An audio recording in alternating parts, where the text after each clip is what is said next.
को लेकर सोरेन परिवार पर मुकदमा चलेगा। लोकपाल ने इस मामले में सीबीआई को एफआईआर दर्ज करने का निर्देश दिया है। बीजेपी सांसद निशिकांत दुबे ने सोशल मीडिया प्लेटफॉर्म एक्स पर इसकी जानकारी दी है। निशिकांत दुबे ने ही इस सिलसिले में शिकायत की थी, जिसमें उन्होंने सोरेन परिवार के सदस्यों पर इनकम टैक्स और चुनाव आयोग के हलफनामे में 108 संपत्ति का जिक्र नहीं करने का आरोप लगाया था। इसके खिलाफ कोर्ट में अपील की गई थी, पर कोर्ट से याचिका खारिज हो गई थी। इसके बाद लोकपाल ने सीबीआई को एफआईआर दर्ज करने का निर्देश दिया। जेएमएम प्रवक्ता मनोज पांडे ने कहा कि पार्टी इस मामले में कानूनी लड़ाई लड़ेगी। जो राजनीतिक विरोधी हैं वो राजनीतिक तरीके से परास्त नहीं कर पाते हैं, तो इस तरह के हथकंडे अपनाए जाते हैं। जिन संपत्तियों का जिक्र, कौन सी संपत्ति है, किसका जिक्र है, वो तो जिन्होंने शिकायत की है वही जाने बेहतर तरीके से।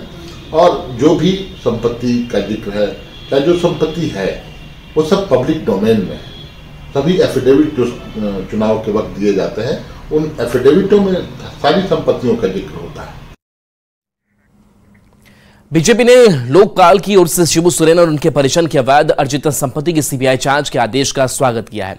बीजेपी प्रवक्ता प्रतुल शाहदेव ने दावा किया है कि मोदी के न्यू इंडिया में भ्रष्टाचार करके कोई नहीं बच सकता। उन्होंने कहा कि लोकपाल की ओर से इस पूरे केस की मॉनिटरिंग भी की जाएगी। उन्होंने ये भी आरोप लगाया कि जेएमएम के शासनकाल में जमकर भ्रष्टाचार हुआ है और अब उसके राजनीतिक अंत का समय निकट आ गया है।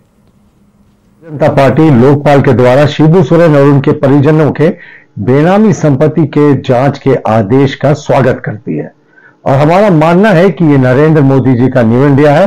आप भ्रष्टाचार करके बड़े पदों पर रहकर भी नहीं बच सकते।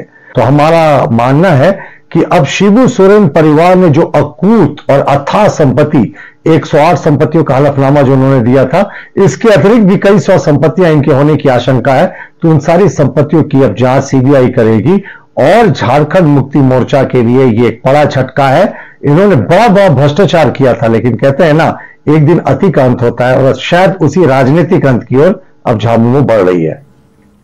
तो हेमंत